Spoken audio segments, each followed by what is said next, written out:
Hi, this is Heather, and welcome to Sporthy Girl, episode 7.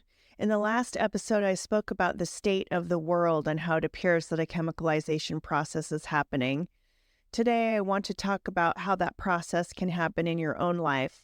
It looks and feels stressful, hopeless, and at times never ending. However, if you can recognize it for what it is, you can see it as a sign of great progress. A life transformation happens in increments because the foundation that you created your not so great life on has to completely break down and fall away before it can be replaced with a better, healthier foundation.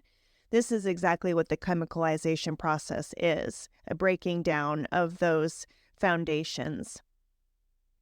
A 1-degree shift in the way you think provides a 1-degree shift in energy, which starts to attract something new. When looking at a long trajectory, like if you were navigating a boat, it doesn't appear to be any change in the beginning, yet several miles down the path, your trajectory has changed from going to Mexico to touching down in Peru. That's with one change in perspective that raises your vibration to attract something that you were unable to attract before.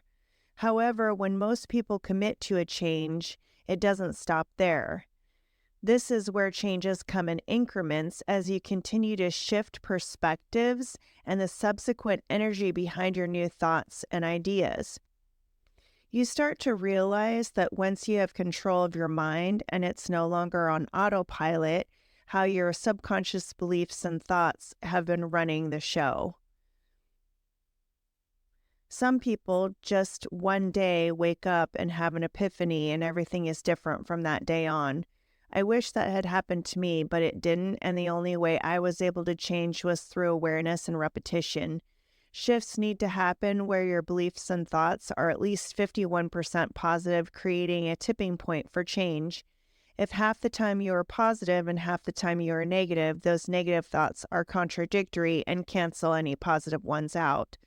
The more often you can be positive and consistent with those thought patterns, the easier it is to manifest the changes that you are looking for. Those positive thoughts then create a force field that will help you start acting in different ways to the world around you. So what repetition looked like for me was reading and rereading hundreds of books about manifesting. The more you read or hear about something, sooner or later you'll begin to believe it. I was also taking online courses and finding people to hang out with that could provide affirmations when I was in doubt, which was often at first. In order to change my negative mindset, I was meditating, keeping a gratitude journal, and documenting wins for the day every single day. Doing this every day was needed for me to create new habits around my thinking patterns, which I hoped would then transfer over to acting or responding to the world differently. I was also trying to be aware all day of where my emotions were at, since that's easier than trying to be aware of my 120,000 thoughts a day and redirecting every time I caught myself in a bad mood. At first, my mind kept taking me back to all the things that were going wrong in my life, but as time went on, I would wake up and be happy and not even have to think about it much. As you try to make these shifts, your left brain or the ego mind won't approve and will try to bring you back down to your comfort level. It can be catastrophic or subtle and sneaky in the way it pulls you back down. But if you can see it for what it is, congratulate yourself because you are making progress and your ego doesn't like it. I've seen this happen through a physical mishap or ailment like a small car accident. You twist an ankle or fall face first in a patch of stinging nettle. Another way it will try to pull you back down is through your thoughts. You may notice that you are getting upset over random thoughts of something that happened 10 years ago. Just be aware because it will sneak up on you. As you feel more positive and happy on a daily basis, more shifts will come as you continue to change your perspective. At that point, it might be time to assess your relationships and creating better boundaries around people that are draining you of your time and emotional energy. Not only do you want to shift your thoughts to positive ones more often, but expect good things to come your way too. Commit to being lucky. When disappointing things do happen, try to see those events as having a higher purpose for learning. Part of this includes letting go of being a victim. When we are in victim mode, we have given our power away. And when we do that, nothing will change because we think that we don't have the power to do anything. Just remember that you have the power to change everything, so take your power back. Step into trusting that the universe is here transpiring with you every step of the way.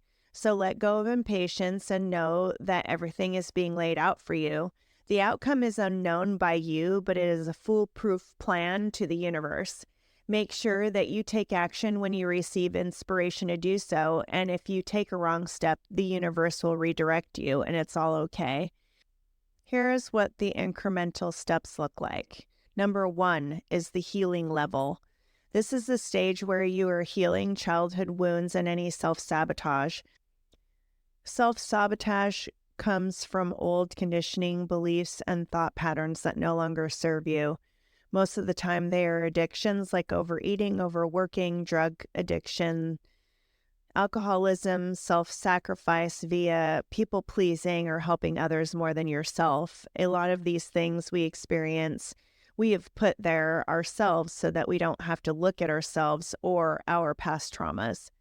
Number 2 is setting up new foundations. Once you have healed old patterning and belief systems, you are now in the clear to create a new and stronger foundation by putting yourself and your needs first before helping others, setting new standards for your life, and also creating strong boundaries so that your energy remains intact and open for possibility instead of just tolerating and surviving.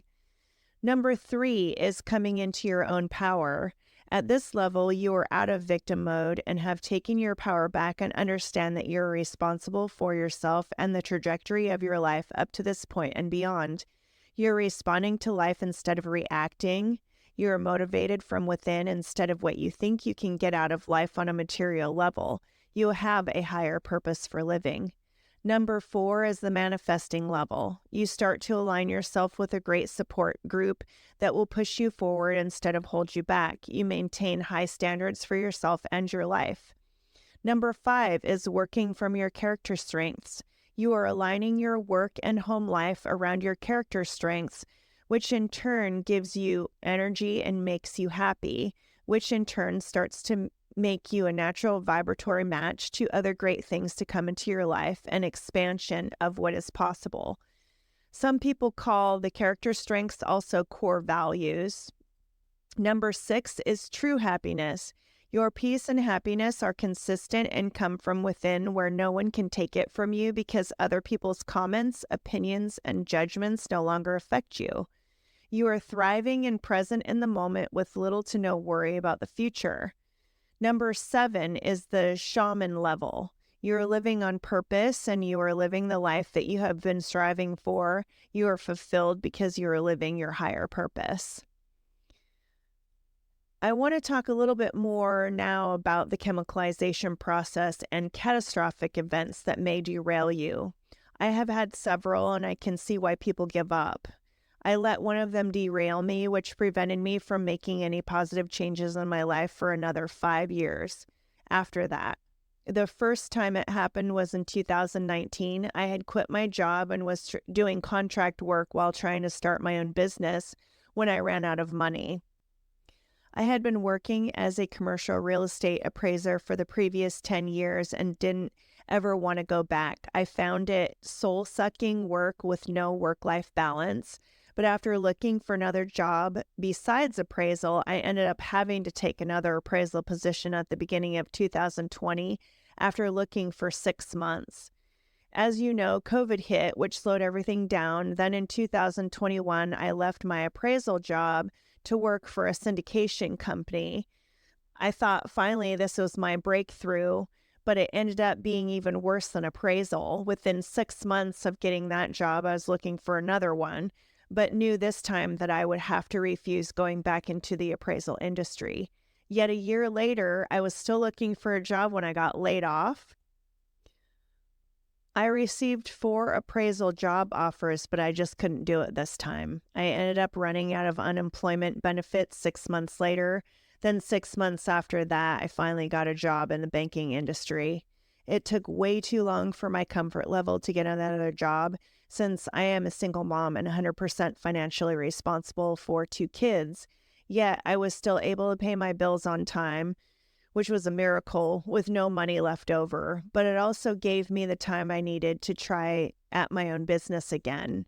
And part of that is this podcast.